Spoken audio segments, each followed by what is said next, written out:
Just Chris Ramirez, sponsored by Jim Bass Cars and Trucks.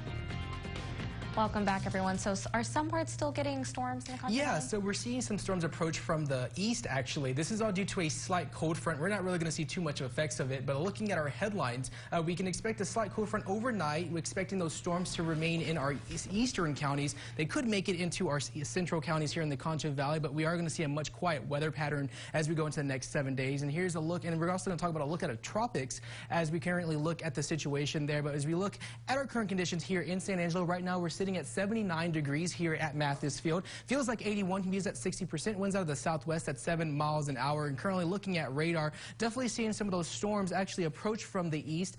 So we can actually expect these to move into McCulloch County. And just by looking at these, they are weakening just a little bit as they make their way closer towards the Concho Valley. And we're seeing another little storm that's popping up just in northern Sterling County there. But as we look at our severe storm outlook, there is a marginal risk for severe storms for us here in our northern portions of the Concho Valley, with the main threats being large hail, damaging winds, and deadly lightning. But as we go into our futurecast model is actually saying that these storms are going to weaken as they continue on towards the west here.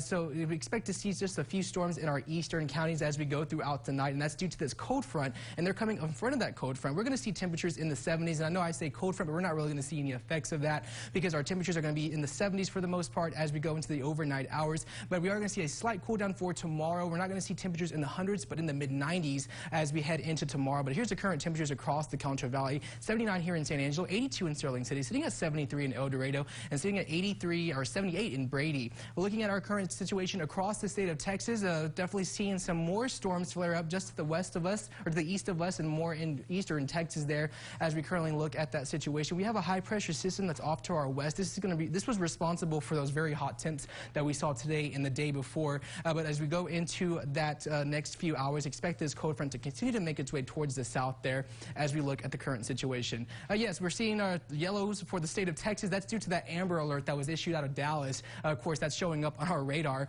as we currently look at the situation in the tropics. We are continuing to watch a very active tropics. We have that potential tropical cyclone 2 that does expect it to make its way into Louisiana, with it located at 120 miles south of the Mississippi River, with winds at 30 miles an hour as right now, with pressure at 1,000 millibars and counting, with winds at west-southwest at 9 miles an hour. As we go into that current track there, we can expect to see this strengthen into a Category 1 hurricane. This is from the National Hurricane Center. They expect this to strengthen to a hurricane by 7 p.m. on Friday and then continue on into the southern Louisiana, dumping a lot of rain. There's potential for a lot of rain. So if you have any travel plans out east along the I-10 corridor, you might want to take that into consideration because this is supposed to happen next week into this weekend into next week, though. But as you're looking at the travel forecast, you're actually able to see the forecasted rainfall that's actually moving into the state of Louisiana.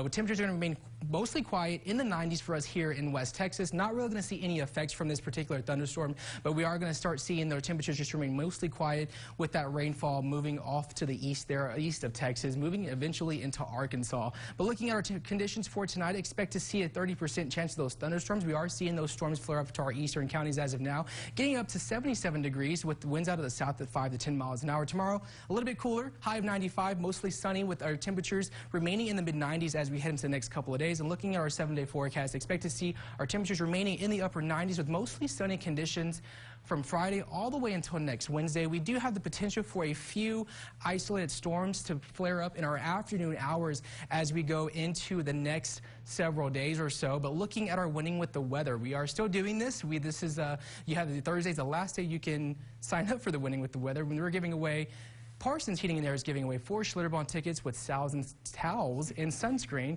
and the winner will be announced during the KSAN News at 6 on Friday, July 12th. Yeah, it's just a really good prize. Yeah, especially with all this